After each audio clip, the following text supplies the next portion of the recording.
Hey, everybody, welcome to another episode of Digital Hustle. I'm your co host, Mike, and I'm here with my co host, Joe. And today we're going to be talking about AI platforms. Specifically, we're going to be talking about ChatGPT and Gemini.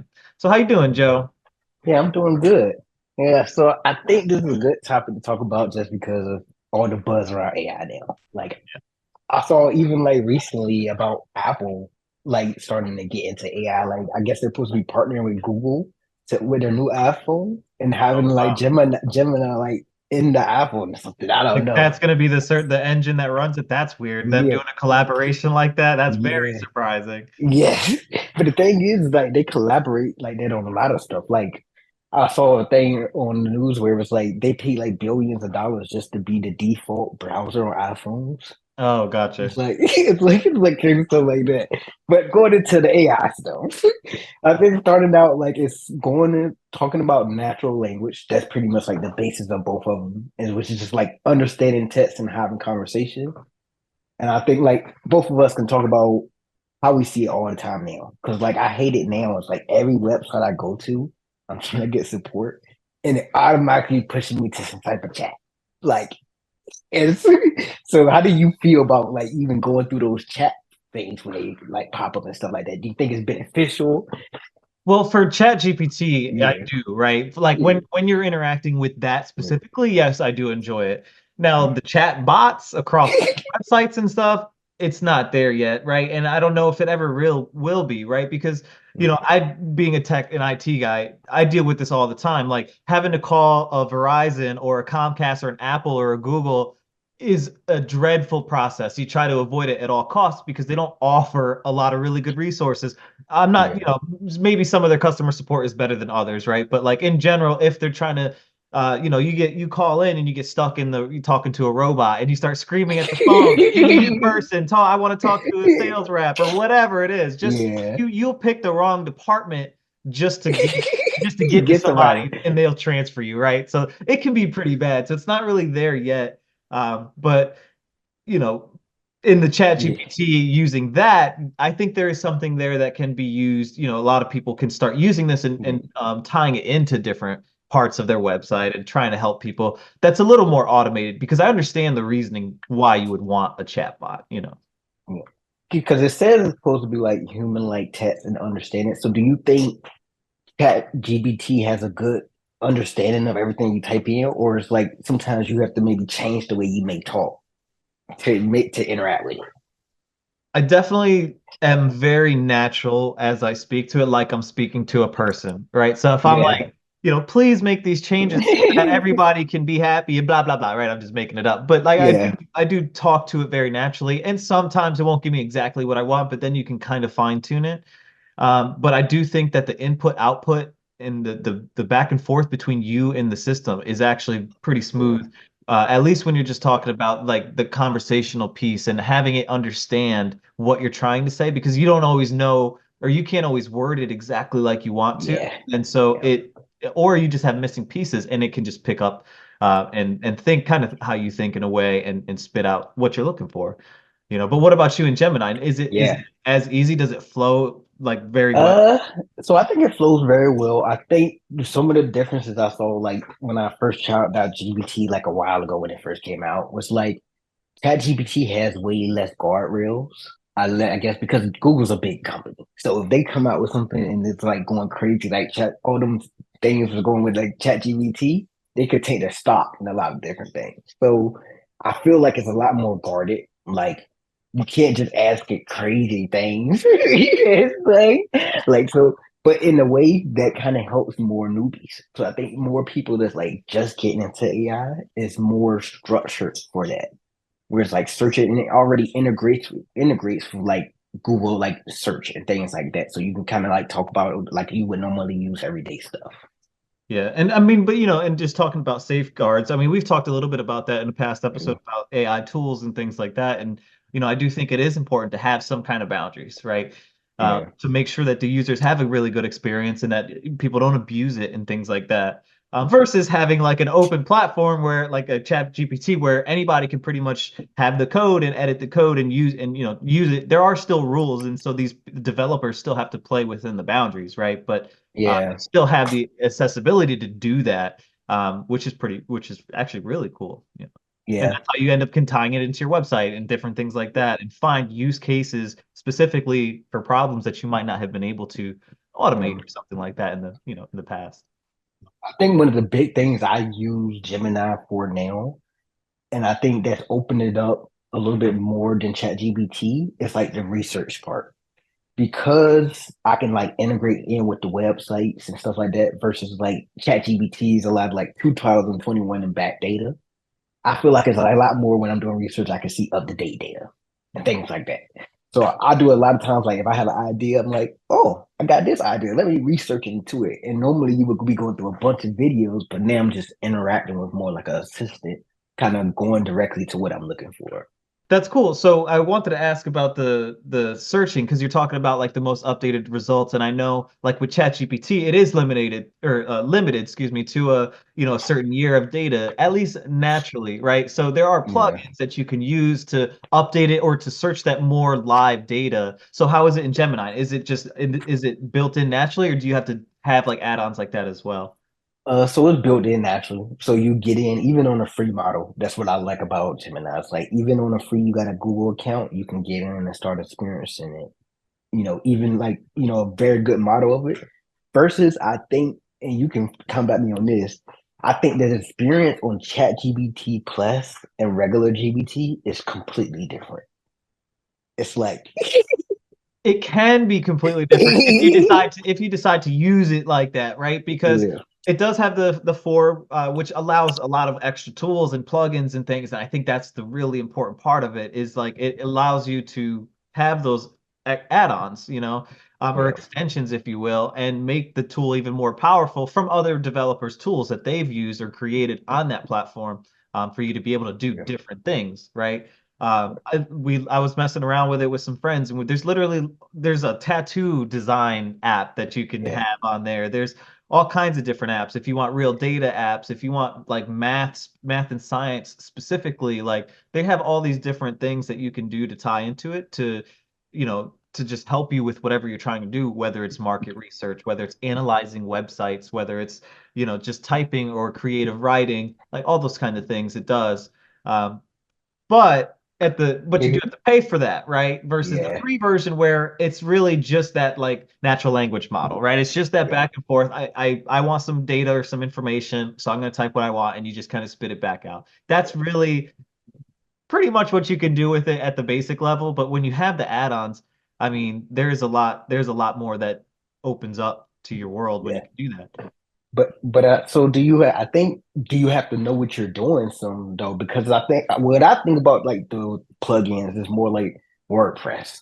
Like all the plugins you have to get for WordPress. If you don't know what you're doing, you can like download the wrong WordPress and like not get what you want or something. Is it kind of like that, like free world, or is it like I guess specific uses?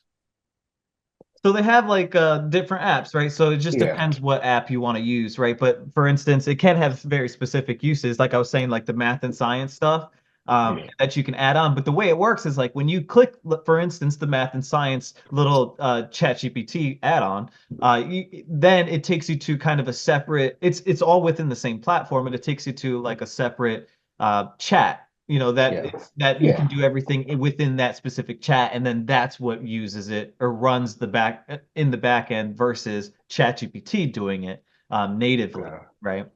yeah, So if we're let's just keep talking about the add-ons though for a yeah, second because yeah, there are so many of them, right? There's a lot of video editing add-ons yeah. I and saw different that. creative tools. Yeah, and man, we've been just testing with them, and they are incredibly powerful. I'm talking, Yeah, it might take us an hour to make a piece of content that's, I don't know, 10, 15 minutes or something like that. In 10, 15 minutes, you can create probably, 15 clips, full clips. Yeah, it takes some editing, right? And within the program itself. But then also within the editing, it's not going to spit out exactly how you want it. It's not going to be yeah, perfect. But the thing to note, which is kind of a bummer, is that you do have to pay for ChatGPT to get those add-ons. which are free or they have a free version, right? But really, if you're going to Hmm. use that tool that you do like, you're going to have to subscribe for that as well. And that's where they kind of lose me a little bit, Yeah. right? Because Okay. if I'm already paying, all I'm paying for at that point is access to some other free Yes. tools that they're just going to want me to buy and subscribe to that. But And some of them you will oh need or yeah. think or you might find very, very useful that will help you and is worth buying. But it's tough because a lot of them don't have really a free trial. The free trial is it works within ChatGPT, but it'll be like let's just say you create a video through one of the add-ons, it'll be all watermarked, right? So it'll look cool, it'll Mhm. be watermarked, and then when you try to edit it within that program, you might have limited features. So you'd have to buy the pro plan or whatever, and then you get those features unlocked and stuff. So that's kind of a bummer. But there's different ones like a Dolly. That's a free one Mhm. that you can do. That's just an image generator, so you can just generate ideas and stuff like that. And even if it doesn't come out with it perfect, what I see a lot of people do is they'll use that just as a like just to brainstorm, and then they'll take that Yeah. image and they'll recreate it in their own version, even though it kind of, it looks like that, but it doesn't, right? Because it is different, it's custom made. So it's pretty cool. Yeah. Then not And everything has to be paid for, but a lot of mhm. what I'm seeing is that, right? They do want you to pay for those add-ons. So And that's understandable too with like the development costs and stuff. And like how I see it is like if you build a whole business around supporting chat like ChatGPT and then another AI tool comes out and everybody floods to that, like your business and everything is like well, like MySpace and Facebook, right? Like yeah. MySpace was where it was at, and then Facebook came out and did it better, and everybody just flooded and moved over. So it That does is what happen. that is what I like about the Google extensions though. It's like it's pretty much native Google products that you already use. So I find it more useful in like stuff I would use every day, like Gmail. For instance, it can read a thread of emails I got coming in and say, "Oh, how do you want to reply?" I give it a few tips, and it'll formulate a whole response. Google Drive, the same way, plugs in, you know, that with Google search with Google YouTube. So as I'm used searching things, I'd be like, "Oh, show me the best video on YouTube to find something on this," and it plugs in, shows me right to YouTube. So I think the plugs in that the way they wrote out their extensions and plugins is more for like everyday people. Like just an average person, just how you use your everyday products, you can use this in and it maximizes. You know? As long as you're within that Google suite of apps. Yes, yes, Gotcha. Which is crazy yeah. to me because I don't have that much experience in that, and I use Google Suite all day, every day. Yes. I've lost count of I can't even make more Google accounts. I've had so many. They said you can't do it anymore.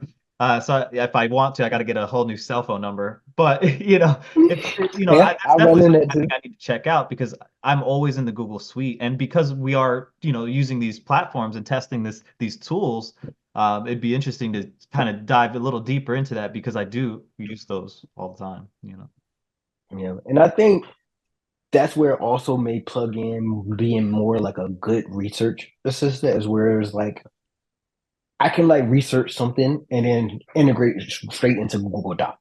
So now I'm into Google Docs and I can start putting out an outline together.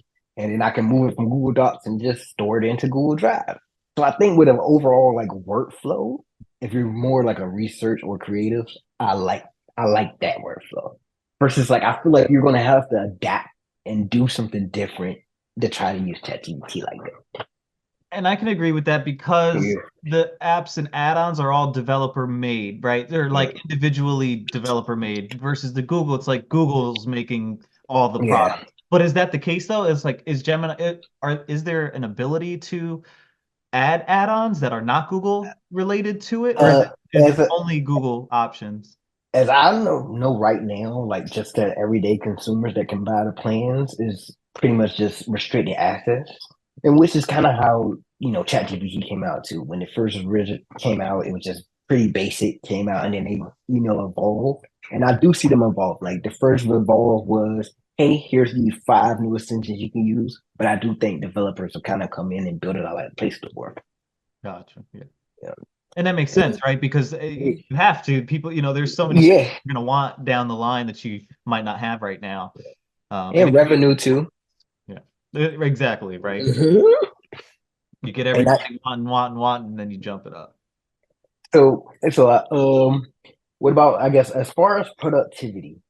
That was something like we was writing down, like as far as like boosting productivity. So here's something neat though. I wanted to think about. So when I use like AI tools, like Gemini, for instance, what I find is that I can do like the same work that might have took me 4 hours. Now I do it in 2 hours. But then I'm not any more productive those other 2 hours that I get back. I'm just more so relaxing. So I find that also like maybe it's not as productive. Like it doesn't make you more productive as you may think. What do you think about that?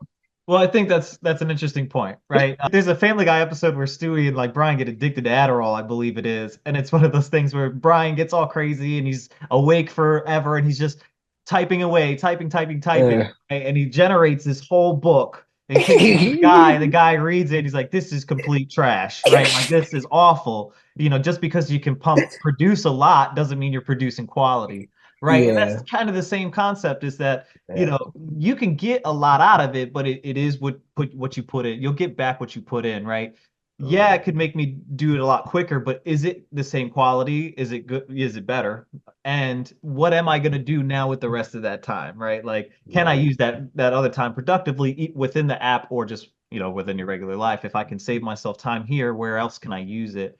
Um, and that's a dangerous game to play, right? Because you yeah, don't want to get, I've talked to like people who are like, 15, 20 years older than me, that absolutely refuse to touch the AI stuff. And yeah, they yeah, just don't believe in it. They think it's the yeah, wrong way to go and all this stuff. And it's like, it's hard not to kind of think about what they're saying, right? Because it, yeah, it, you can see the danger of it. There's a lot of different ones, right? But and one of the biggest ones we see is like you know just it producing everything for you without you having to put much effort in, right? But yeah, if you take the time to review it and things like that and go through it and tweak it to make it yours, we could see really good things with it. But when you just like pump this out for me, copy paste, and you've run into this too with SEO stuff, you can't just yeah, always do that, right? Because yeah, now, yeah, now that those programs are available, but now there's programs that can catch those programs. And yeah, if, for instance, if Google doesn't like it when you're running your SEO,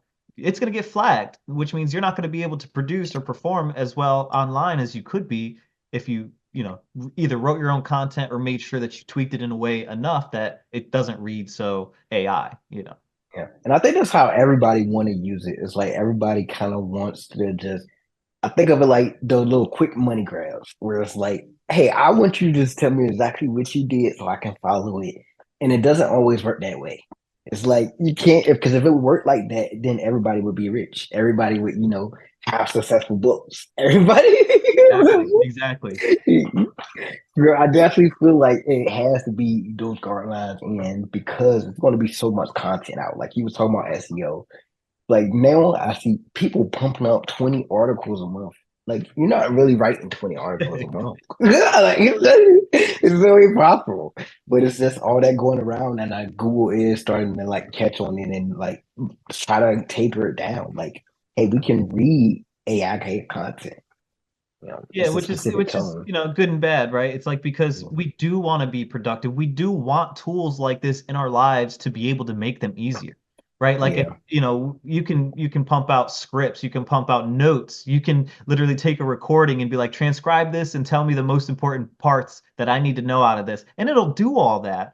Obviously, you need to review it, but we want these tools. We want our lives to be easier. We want this AI stuff to help, but at the same time, it's like at what cost, right? Like, Yeah. do we start becoming lazier as a society? Like, how does this shift how everything works, right? How does it affect kids who are just learning about technology, not right now, but in 5 years? You know what I mean? When those kids are first learning about technology and everybody's finally got onto all these AI tools and stuff like that, I'm a little nervous to say it this way, but it's like, almost in a way, it's like you're not using your brain as much because you don't have to. Yeah. At this point or at that point, it would be like all you have to do is know how to use the program and how to manipulate these programs and search for stuff, which is a good skill to have, right? You want to be good at that anyway, but it takes so much away in a sense, and that can be dangerous, you know. Yeah. Um, And and I don't think that it takes it away. I think it will just maybe more so adapt educational, like in schools, like even like the calculator. I guess like when people would come out and the calculator first came out, I'm pretty sure with people like, no, you can't give them no calculator. They're not gonna learn the right way. What if all the calculators don't exist no more? And it's like, those so I teachers just that refuse to have it in their class. Yeah. yeah. So I definitely think that there's always gonna be that like view it, but I think in all, like as humans, we just adapt. It's Yeah. like we're kind of going to evolve. But I do see the good side of it is I think my view is everything's going to start to get cheaper because naturally, what I experienced that I'm able to move faster. What if all businesses start producing goods faster and faster, but people aren't going to be buying stuff any faster? Yeah. Like, That doesn't make the money, yeah, that doesn't yeah, help people make money faster. yes, yes. Um, So I do think we could get to a point of having like oversupply everything. Of like because everything is just automated now. It's like well, you've seen some of the fast food stores that they're like the Chick-fil-A that opened up that's like 100% automated. It's mm, wild. Yeah, it is. yeah, I saw that. I can't remember where it's at, but I saw an article about it. And yeah, that's not the only one, and they're yeah, going to start doing that. So it's like, but again, that affects other things, that trickles down. yeah, Now people are losing their jobs to machines and robots, and it's one of those things where, yeah, that's what we all want. Even those workers, that's what they want, but they still need yeah, a job, right? They still need yeah, something to do. And that's where we run into the problem is now what, right? Yeah, there's yeah, going to be people that need to clean the restaurant and fix it and whatever. But yeah, realistically, if you have to kill more like 80, 90% of your workforce in terms of humans, that's going to be a problem. You know what I mean? yeah. And Even though we have an I don't, abundance of resources, if there's no money to buy them, people are yeah. gonna go crazy and just start taking them. I don't know what to tell you. And I don't think it'll be as bad as like everyone assumes because I think it'll kind of be like the movement with like the automobile when everybody worked in the factory. Everybody kind of did those jobs and then they took it away and America hurt for a while. Whereas like that's what everybody knew. And but now people evolve with technology and things like Innovate. that. And I think there's going to be just space in a world where it's just going to be more of integration between like AI and humans working together because they don't have like that emotional like side of it. Like an experience of like being in McDonald's.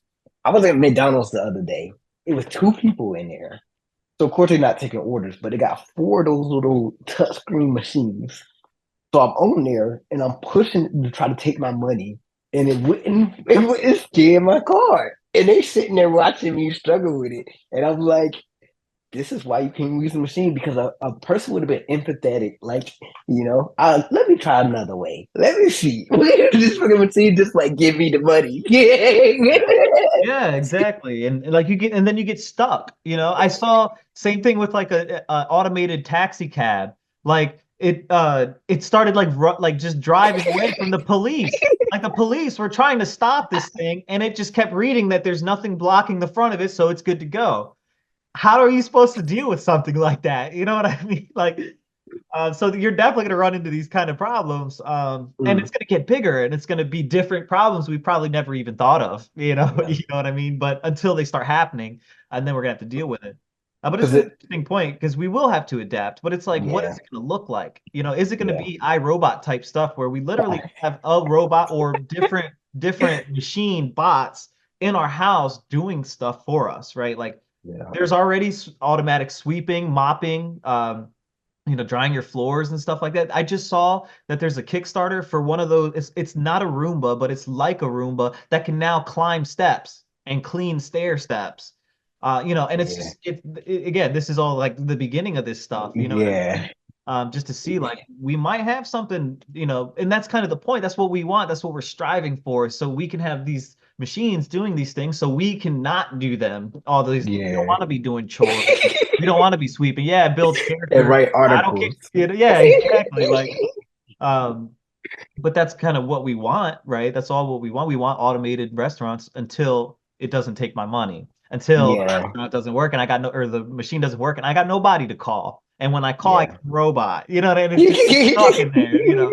And then even when you get a person nowadays, like good help's hard to find, so the customer service might not be there, right? And so it's just one of those things. It's And like, so which one? Yeah, and that is the thing too, is like it's the flip side of that too, of like it makes it easier to have a workforce where it's like you're not gonna have those people calling out for, random because we've all had those reasons like calling out. Like, I just don't feel like going to work today, but I'm just gonna say I got a flat tire.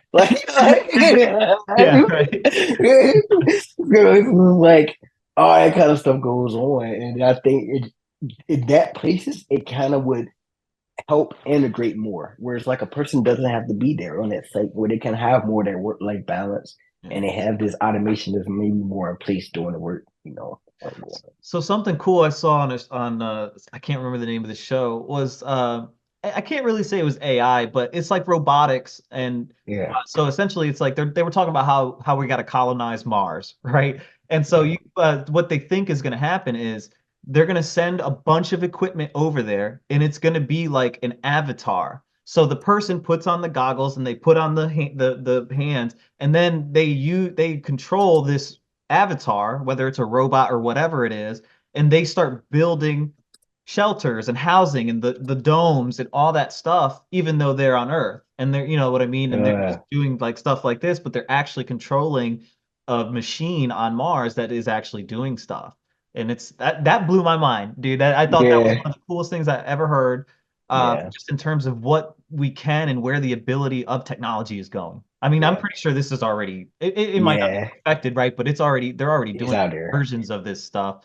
And I know that's not necessarily AI, right? Because Yeah. humans are doing it, humans are running it and all that. It's not like just it's not just generated, but it's just cool Yeah. technology in general, and the So, advances that we're making and like the things that we really will be able to do down the line.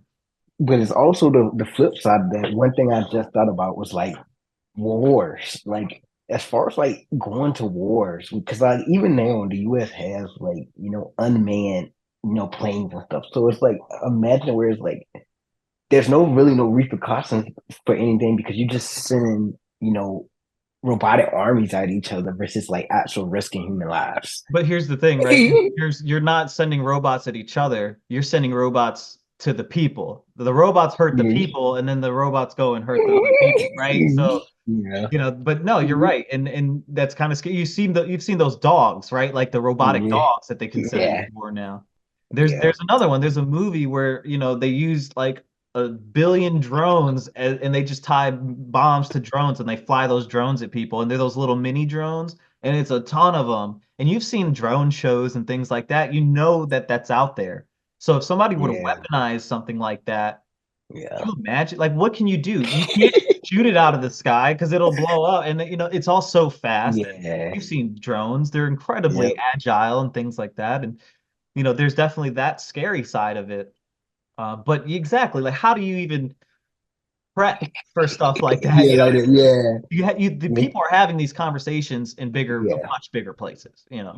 Yeah. Because I think like even now they're the government's like even I see them trying to pump the brakes on like even like OpenAI and the AI stuff that's coming out where it's like now hold on a little bit, a little bit too far, And right, like that's kind of hard. Like, how could you just say to stop? Like, who are you or anybody, any Yeah. entity, to tell us that we can't keep innovating and growing and learning? Because If we I don't, do then I do think it is dangerous because I do think it gets to a point where it can evolve itself, where it'll get to a point where we just keep pushing it and pushing and pushing, and we just create something that's like, you know, well, that's the thing. It has its own consciousness. And yeah, then at that point, it's like essentially a living being. And then you'll have those crazy people that want rights for the robots and things like that, right?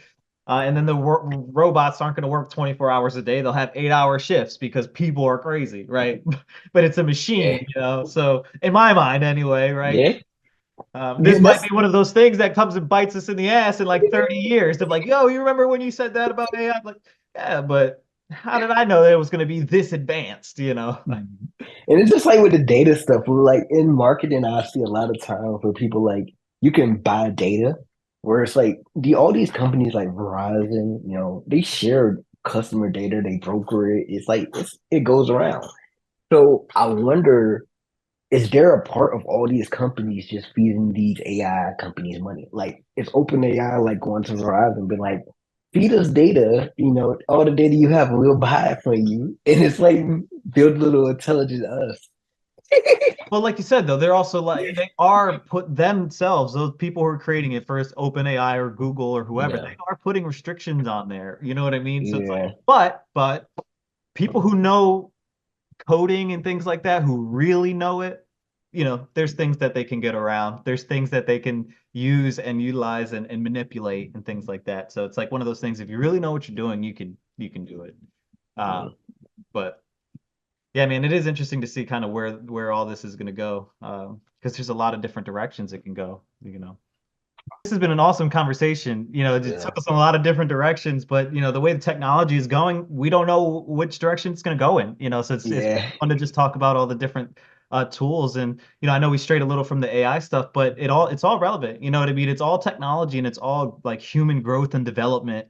I mean, it's exciting, right? Because you just you don't know what's going to come of it. I know us, we look at this stuff a lot. We're trying to find ways to use these tools to make our businesses more successful and more profitable and more automated, right? If we can, get a lot of these little tasks off our plate that we don't have to look at every single time, those things are going to prove worthy within itself. Yeah. I agree. I agree with that. Well, thanks for listening, everybody. Tune in next time.